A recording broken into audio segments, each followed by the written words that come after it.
ಎಕರೆ ದಾನ ಮಾಡಿಸಿ ಮುಖ್ಯಮಂತ್ರಿಗಳೇ ನಿಮ್ಮ ಬೊಮ್ಮಾಯಿನ ಮುಖಾಂತರ. ಆದರೆ ಶ್ರಮಪಟ್ಟು ಕಾನೂನುಬದ್ಧವಾಗಿ ಭೂಮಿಯನ್ನು ಖರೀದಿ ಮಾಡಿ ನಿಮ್ಮ ಸಹೋದರಿಗೆ ನೀವು ಕೊಟ್ಟಿದ್ರೆ ನಿಮ್ಮ ವಿಷಯವನ್ನು ನಾವು ಚರ್ಚೆನೆ ಮಾಡ್ತಾ ಇರಲಿಲ್ಲ. ಆ ಭೂಮಿ ನಿಂಗರಾಜುದು ಅಲ್ಲ, ನಿಂಗುಂದು ಅಲ್ಲ, ಅದ್ಯಾವುದು ದೇವರಾಜುದು ಅಲ್ಲ. ಆ ಭೂಮಿ ಸರ್ಕಾರದ ಭೂಮಿ, ಸರ್ಕಾರದ ಭೂಮಿ. ಇದು ನಮ್ಮ ಪ್ರಶ್ನೆ. 1997, 98, 2000ನೇ ಇಸ್ವಿನಲ್ಲಿ ನಿವೇಶನಗಳನ್ನು ಮಾಡಿ ಆ ನಿವೇಶನಗಳನ್ನು ಈಗಾಗಲೇ ಹಂಚಾಗೋಗಿತ್ತು. ನಿವೇಶನಗಳನ್ನು ಕೊಟ್ಟಿರ್ತಕ್ಕಂಥ CITBಯ ಜಾಗವನ್ನು, ಮೂಡ ಜಾಗವನ್ನು ನಿಮ್ಮ ಬಾಮೈದ ಯಾವ ರೀತಿ ಖರೀದಿ ಮಾಡ್ಲಿಕ್ಕೆ ಸಾಧ್ಯ? ಸೈಟ್ಗಳಾಗೋಗಿದೆ. ಖರೀದಿ ಯಾವ ರೀತಿ ಮಾಡಿದ್ದೀರಿ? ಅಗ್ರಿಕಲ್ಚರ್ ಲ್ಯಾಂಡ್ ಹೊಂದಿದ್ದೀರಿ, ಅದನ್ನ ಮತ್ತೆ ಅಲಿನೇಷನ್ ಮಾಡಿಸ್ಕೊಂಡಿದ್ದೀರಿ DC ಕೈನಲ್ಲಿ. ಅಲಿನೇಷನ್ ಮಾಡಬೇಕಾದ್ರೆ DC ಸ್ಥಳ ಪರಿಶೀಲನೆ ಮಾಡಿದ್ರೋ ಇಲ್ವೋ? ಮಾಡದೆ ಯಾವ ರೀತಿ ಕೊಟ್ಟರು? ಕೊಡ್ಲಿಕ್ಕೆ ಕಾರಣ ಯಾರು? ನೀವು ಸೈನ್ ಆಗ್ತಾ ಇರ್ಬೋದು ಸಿದ್ದರಾಮಯ್ಯನವರೇ, ನಿಮ್ಮ ಮೂಗಿನ ನೇರದಲ್ಲೇ ಎಲ್ಲ ನಡೆದಿದೆ ಈ ಕಾನೂನು ಬಾಹಿರ ಚಟುವಟಿಕೆ. ಇದನ್ನೇ ನಾವು ಪ್ರಶ್ನೆ ಮಾಡ್ತಾ ಇರೋದು. ನೀವೇ ಹೇಳಿದ್ದೀರಿ ನನ್ನ ಹೆಂಡತಿ ಭೂಮಿ ಅದು, CIT ಅವರು ತಪ್ಪು ಮಾಡ್ಬಿಟ್ಟವ್ರೆ, ಮೂಡಾದವರು 62 ಕೋಟಿ ಬೆಲೆ ಬಾಳ್ತದೆ, ಕೊಡ್ತೀರಾ ಅಂತ ಕೇಳಿದ್ದೀರಿ. ಈಗ ಹೇಳ್ತೀರಿ ಬೇಡ ಅಂದ್ರೆ ಕೊಟ್ಬಿಡ್ತಾರಂತದ್ದು. ಯಾವುದೋ ಮೊನ್ನೆ TV ಚಾನಲ್ ನೋಡ್ತಾ ಇದ್ದೆ. ಈಗಲೂ ಬೇಕಾದ್ರೆ ನಾನು 14 ಇದನ್ನು ಸೈಟನ್ನು ವಾಪಸ್ ಕೊಡಕ್ಕೆ ತಯಾರಾಗಿದ್ದೀನಿ ಹೇಳಿದ್ದೀರಿ. ನಮ್ಮ ಮನೆಯವರು ಒಪ್ಕೊಂಡ್ಬಿಡ್ತಾರೆ, ಎಲ್ಲದಕ್ಕೂ ಒಪ್ಕೋತಾರೆ. ಮಾಡಿದ್ದೆಲ್ಲ ತಪ್ಪುಗಳು ಮಾಡಿ ಈಗ ಸೈಟ್ ವಾಪಸ್ ಕೊಟ್ರೆ ನೀವು ಮಾಡಿದಂಥ ಕಾನೂನು ಬಾಹಿರ ಚಟುವಟಿಕೆಗಳನ್ನು ಮುಚ್ಕೊಳ್ಳಿಕ್ಕೆ ಸಾಧ್ಯವಾ? ಇದನ್ನ ನಾನು ಪ್ರಶ್ನೆ ಮಾಡ್ತಾ ಇದ್ದೇವೆ. ಆಮೇಲೆ ಅದೇನೋ ಈಗ ಬರ್ತಾ ಇದ್ದಲ್ಲ TVನಲ್ಲಿ, ಇಲ್ಲೆಲ್ಲ ಅವ್ರ ಮಗನ್ನ ಯಾವುದೋ ಆಶ್ರಯ ಕಮಿಟಿಗೋ ಯಾವುದಕ್ಕೋ ಚೇರ್ಮನ್ ಮಾಡ್ಕೊಂಡು ಇಲ್ಲಿ ಉಸ್ತುವಾರಿ ನೋಡ್ಕೊಳ್ಳೋದು. ಜನಗಳ ಮಧ್ಯದಲ್ಲಿ TVನಲ್ಲಿ ಹೇಳ್ತಾರೆ, ಬರ್ತಾ ತೋರಿಸ್ತಾರೆ, ಅಪಯ ಅಪಯ ಅಪಯ ಅಪಯ. ನಾನು ಹೇಳಿಲ್ವಲ್ಲ, ಅದು ಯಾವುದದು? ನಾನು ಹೇಳಿದ್ದಲ್ಲ ಅದು ಅಪಯ. ಯಾರು ಹೇಳಿದವರು? 6 ಅಂತ. ನಾನು ಕೊಟ್ಟಿರೋದೇ ಇದು ಅಂತಾರೆ. ಸಿದ್ದರಾಮಯ್ಯನವರೇ, ಆ ಒಂದು ಪ್ರಕರಣವನ್ನ ಯಾವ ರೀತಿ ಮುಚ್ಚಾಕೊಳ್ಳಿಕ್ಕೆ ಹೋದ್ರಿ? ಮೊದಲು ಟಿವಿಗಳಲ್ಲಿ ಬಂದಾಗ 2-3 ಗಂಟೆ TV ಮುಂದೆ ಬರಲಿಲ್ಲ. ಆಮೇಲೆ ಬಂದರು ನಮ್ಮ ಶಿವು ಅವರು ಮನೆಗೆ. ಇದು ಯಾವ ದೊಡ್ಡ ವಿಷಯ, CSR ಫಂಡ್ದು ಅಂತ ಹೇಳಿ ಅಂದರು. ಅವ್ರು ಹೇಳಿಕೊಟ್ಟ ಮೇಲೆ ಶುರುವಾಯಿತು. ಇಲ್ಲಿ ಎಲ್ಲವೆಲ್ಲ ಇಟ್ಟಿದ್ದೀನಿ, ಮಾತಾಡೋದು ಬಿಟ್ಟುಬಿಟ್ಟಿದ್ದೀನಿ.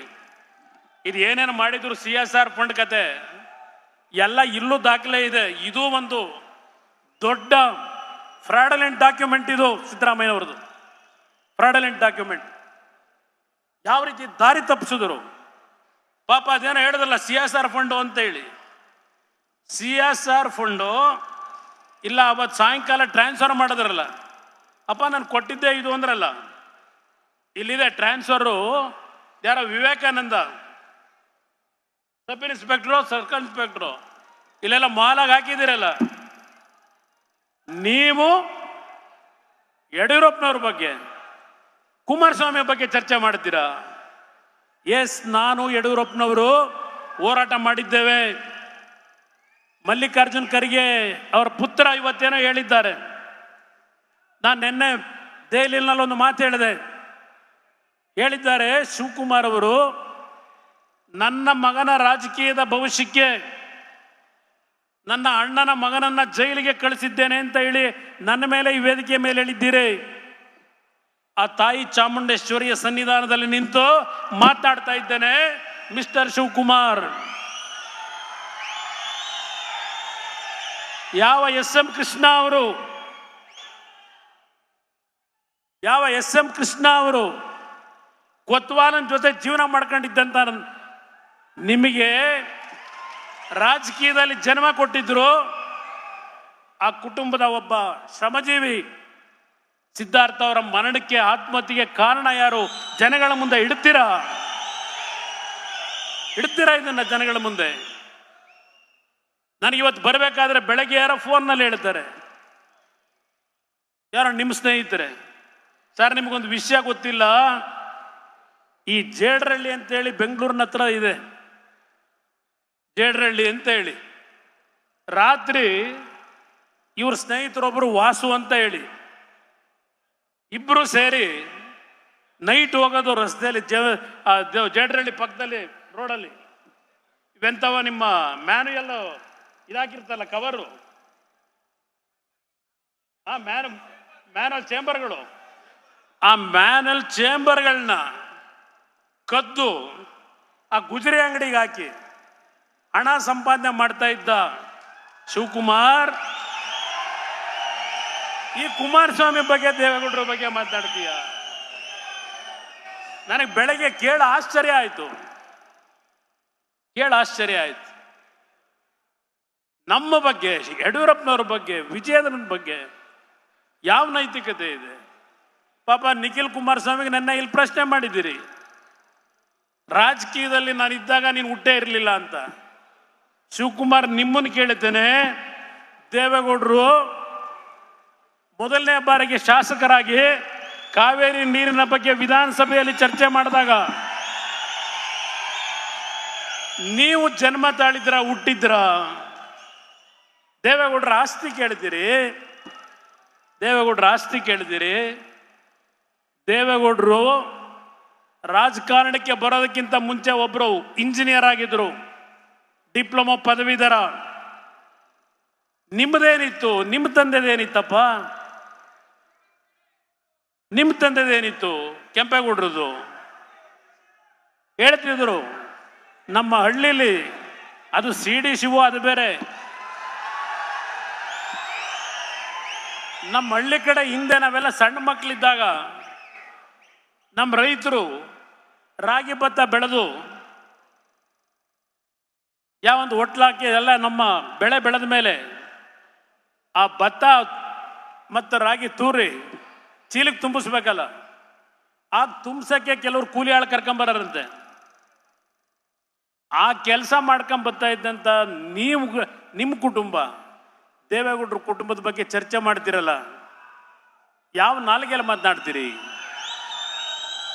ರೇವಣ್ಣ ಅವರು, ನಾನು ವಿಧಾನಸಭೆಯಲ್ಲಿ ಸಿದ್ದರಾಮಯ್ಯನವರ ಬಗ್ಗೆ, ಅವರು ಮಾಡಿರ್ತಕ್ಕಂಥ ಹಲವಾರು ಅಕ್ರಮಗಳ ಬಗ್ಗೆ ಚರ್ಚೆ ಮಾಡಬೇಕಾದ್ರೆ, ಕಳೆದ ಬಾರಿ ಯಾವೊಂದು ಚುನಾವಣೆ ನಂತರ ಸರ್ಕಾರ ಬಂದು 24 ಗಂಟೆಯಲ್ಲಿ ವರ್ಗಾವಣೆ ತಂದೆ ನಡೀತು. ಆ ವಿಷಯ ಚರ್ಚೆ ಮಾಡಬೇಕಾದ್ರೆ ನನ್ನ ಸಹೋದರ ರೇವಣ್ಣ, ಅಯ್ಯೋ ನಾನು ಸಿದ್ದರಾಮಯ್ಯನವರು ಭ್ರಷ್ಟಾಚಾರ ಮಾಡೋಂದ್ರೆ ನಂಬಲ್ಲ, ಅಯ್ಯೋ ಸಿದ್ದರಾಮಯ್ಯನವರು ಅಂತ ಹೇಳ್ದಂಥ ನಿಮ್ಮ ಸ್ನೇಹಿತ ರೇವಣ್ಣನ ಕುಟುಂಬ ಇವತ್ತು ಆ ಇಬ್ಬರು ಮಕ್ಕಳನ್ನು ಜೈಲಿಗೆ ಕಳಿಸಿದ್ದೀರಿ. ಅವನನ್ನು ಮದುವೆ ಆಗಿರ್ತಕ್ಕಂಥ ಅವನ ಹೆಂಡತಿನ ಬೇಲ್ ತಗೊಂಡ್ರೆ ಅವ್ರ ಮೇಲೆ ಯಾವ ಕೇಸ್ ಇಲ್ಲ, ರೇವಣ್ಣನ ಮೇಲೆ ಕೇಸ್ ಇಲ್ಲ, ಸೃಷ್ಟಿ ಮಾಡ್ತೀರಿ ಕೇಸ್ನ. ಆ ಹೆಣ್ಣು ಮಗಳು ಇಲ್ಲಿ ಹೈಕೋರ್ಟಲ್ಲಿ ಜಾಮೀನು ಕೊಟ್ರೆ ಸುಪ್ರೀಂ ಕೋರ್ಟ್ಗೆ ಹೋಗಿ ಕಪಿಲ್ ಸಿಬ್ಬಲ್ ಅಂತ ಲಾಯರ್ನಿಟ್ಟು 25 ಲಕ್ಷ 30 ಲಕ್ಷ ಆ ಲಾಯರ್ಗೆ ಫೀಸ್ ಕೊಟ್ಟು ಆ ಹೆಣ್ಣು ಮಗಳನ್ನ ಜೈಲಿಗೆ ಕಳಿಸ್ಬೇಕು ಅಂತ ಹೇಳಿ ಹೊರಟಂತ ಶಿವಕುಮಾರ್ ನನ್ನನ್ನು ಪ್ರಶ್ನೆ ಮಾಡ್ತೀರಾ? ನಾನು ಮಾಡಿದ್ದೇವೆ ಅಂತ ಹೇಳಿ ರೇವಣ್ಣನ ಮಕ್ಕಳನ್ನ ನನ್ನ ಮೇಲೆ ಇಲ್ಲಿ ಕೂತ್ಕೊಂಡು ಹೇಳ್ತೀರಾ? ನನ್ನ ಮಗನ ಬೆಳೆಸಲಿಕ್ಕೆ ಅವ್ರನ್ನ ಜೈಲಿಗೆ ಕಳಿಸಿದ್ದೀನಿ ಅಂತ ಹೇಳಿ. ಇದನ್ನ ಇವತ್ತು ಈ ನಾಡಿನ ಜನ ನಂಬೇಕಾ? ಇಂಥ ಕುತಂತ್ರಿಗಳನ್ನ, ಇಂಥ ಮನೆ ಆಳ್ರನ್ನ ನಂಬ್ತೀರಾ? ಈ ನಾಡಿನ ಜನ ನಂಬ್ತೀರಾ? ನಾನು ಸಿದ್ದರಾಮಯ್ಯನವ್ರಿಗೆ ಕೇಳ್ತೇನೆ, 25-30 ವರ್ಷಗಳ ಕಾಲ ಪಾಪ ವಿಧಾನಸಭೆಯಲ್ಲಿ ಹೇಳಿದ್ದೀರಿ, ನಾನು ಹೇಳಿದೆ ವಿಧಾನಸಭೆಯಲ್ಲಿ 2013 ಸಿದ್ದರಾಮಯ್ಯನವರೇ, ಯಡಿಯೂರಪ್ಪನವ್ರ ಫೋಟೋ ಇಟ್ಕೊಂಡು ಪೂಜೆ ಮಾಡಬೇಕು ನೀವು ಕಾಂಗ್ರೆಸ್ನವರು. ನನ್ನ ಮತ್ತು ಅವರ ನಡುವೆ ನಡೆದಂತ